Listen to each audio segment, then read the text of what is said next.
It's Space Year 2021 and I have 6 new games for 8-bit computers.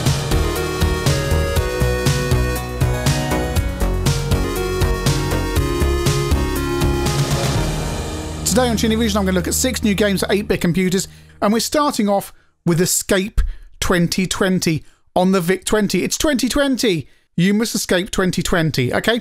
Collect all 44 keys from the rooms of 2020 and find the exit to escape. Your task won't be easy. That's far out the game. This is from the future was 8-bit and is on their $4.99 range. And it runs on an unexpanded VIC-20.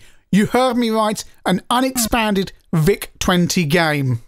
So we are that little character there who looks a bit like a horse unicorn thing. Only a unicorn when he's side on. You have to shoot the enemies and collect the keys. It's like Gauntlet, but for your VIC-20 in just 5k of RAM. One hit destroys the enemies, but they leave some kind of oil splat thing, so you have to shoot them again. And the oil splat thing is also lethal, so you mustn't touch that. There's 40 screens, you've got to collect the keys, and it's a wonderful Gauntlet-style game. And I use that advisedly, but it is that thing of having loads of enemies roaming around on a screen that you have to shoot. There's nothing complicated here, there's no power-ups, it's just shoot the enemies and collect all the keys. The enemies re-randomise every time you enter a screen, so just be careful because it is possible to enter a screen and just die. But this is a VIC-20 game, you know, so you can't ask too much, like actually saving the screens, because where are you going to get that RAM from? It's an utterly joyous game. It's exactly what we want from a VIC-20 game. It's simple, easy to get into, and an enormous amount of fun. It's a game that put a huge smile on my face. Tyre is a new racing game for the Amstrad CPC from CNG Soft. You know, those expert hackers who do all those brilliant cracks of Amstrad CPC games. They are the kings of CPC cracks.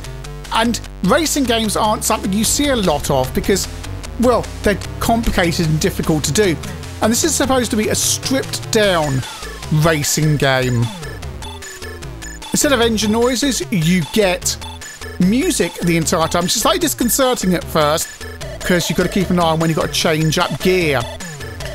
There's 4 or 5 tracks, I forget which. You have to complete several laps of the track. It's got a lot of speed to it and very precise controls. Your car will bounce when you hit the other cars, and yes, there is that thing of getting hit from behind that I hate about racing games. The controls are very precise and smooth, and you can't spin off as far as I can see. The music does sound familiar because I believe it's inspired by music from other CPC games. One thing I have to mention that I don't like is just how fast the trackside objects come towards you. I criticise C64 racing games for poor animation on the edges, and it would be unfair of me not to mention it here on the CPC. But the cars don't do that. The cars scale towards you extremely well and very smoothly. It's only those trackside objects, and frankly, if you look at the trackside objects, you're gonna crash into them. It's not a complex game. It's not like Burning Rubber with all that strategy of bouncing off the cars and using slipstreaming. It's not WC Le Mans.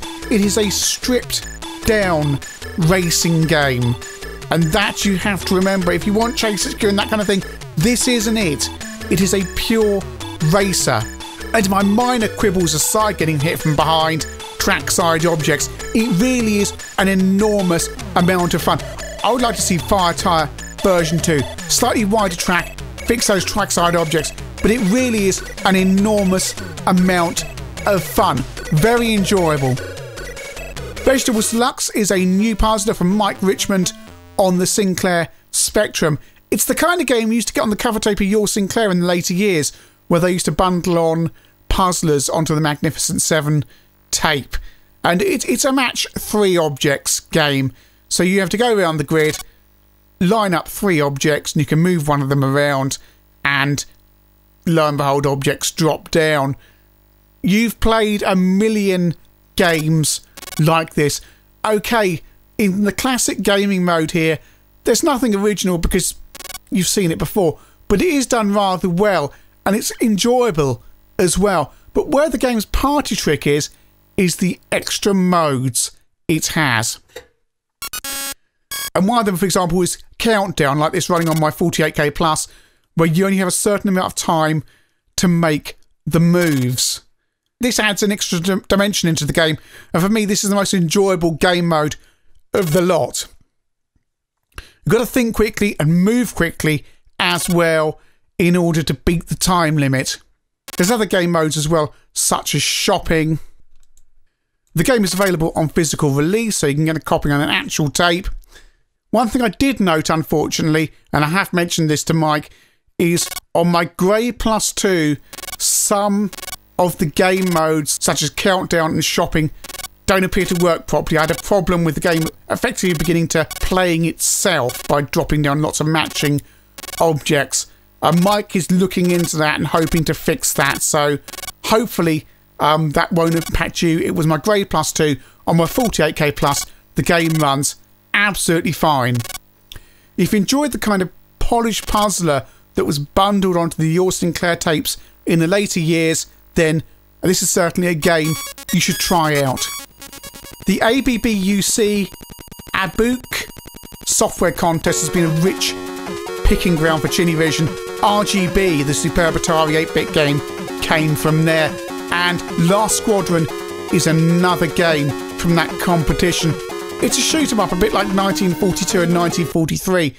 You have a World War II style plane. You have two weapons, a pulsey thing and conventional bullets, and you fly along shooting things. Okay, there's not a lot new here to see, but on the Atari 8-bit, actually this is something new, because there's not a lot of games that look or play as well as this, and a nice use of colour on all the sprites. There's also some large end-of-level baddies. The only problem I've had is on my Atari 130XE, I haven't been able to get it past the end of level 1. Not because I'm bad at playing games, which I am, because the game just doesn't want to load.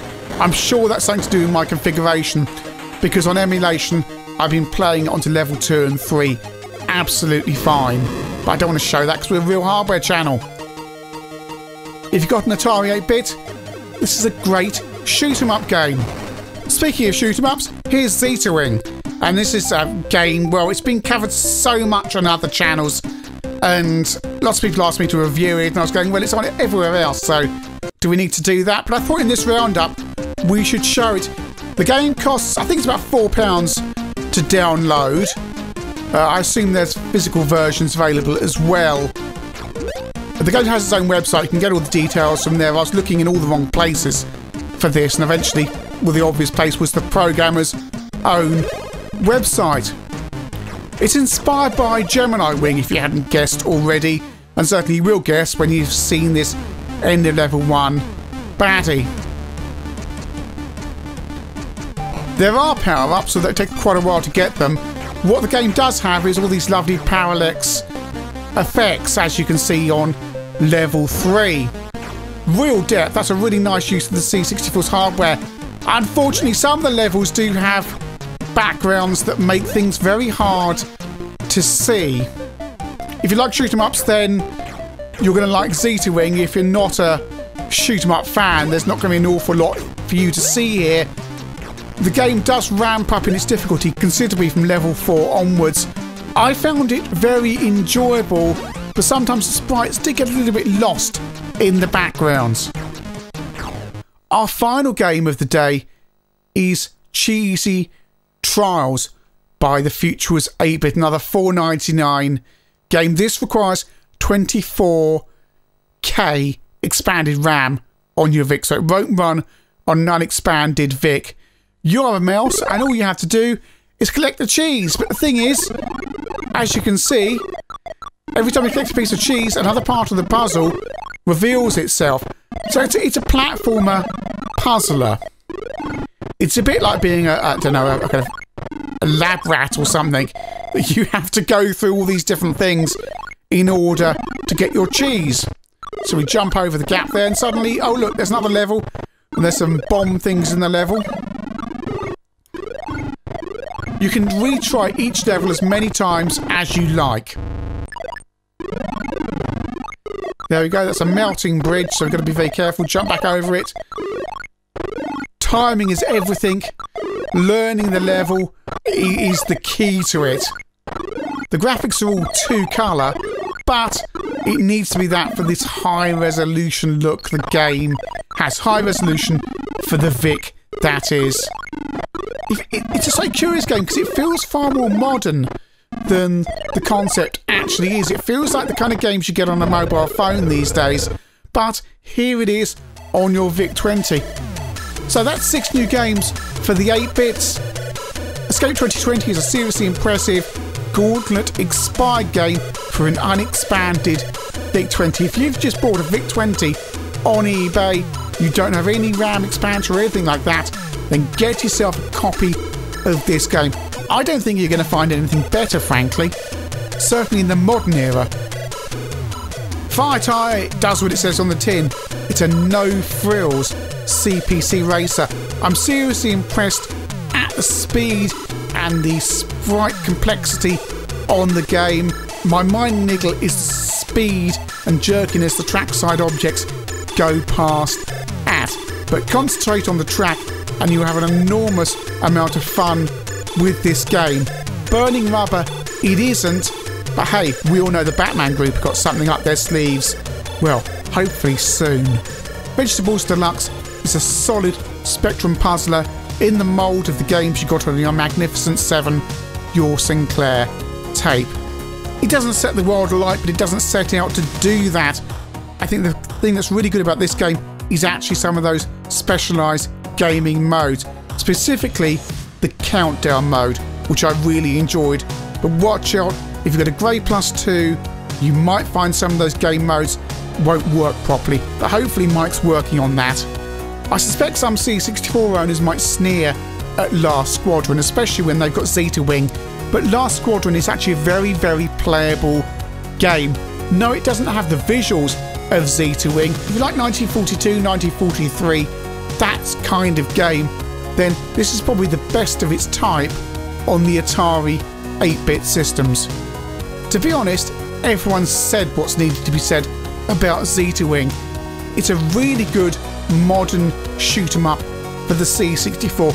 If you don't like shoot 'em ups, of course, it's not going to press your buttons. It's a very playable and very polished game with a thumping soundtrack. Cheesy Trials on the VIC-20 feels like a very modern game and one that's fun. Perhaps with touch controls, this would be very easy to port to a modern mobile phone. The only caveat with it is you will need that RAM expansion for your VIC. So that's 6 new games for your 8-bits. I don't think you'll go wrong with any of these games, either as physical releases or digital downloads. So if you've got these systems, I suggest you check, well, any of them out really. Thanks for watching. Remember, ChinnyVision's on Patreon, Discord, Twitter, all that stuff. If you want to support the channel, we're very grateful. I'll be back next Thursday. See you then.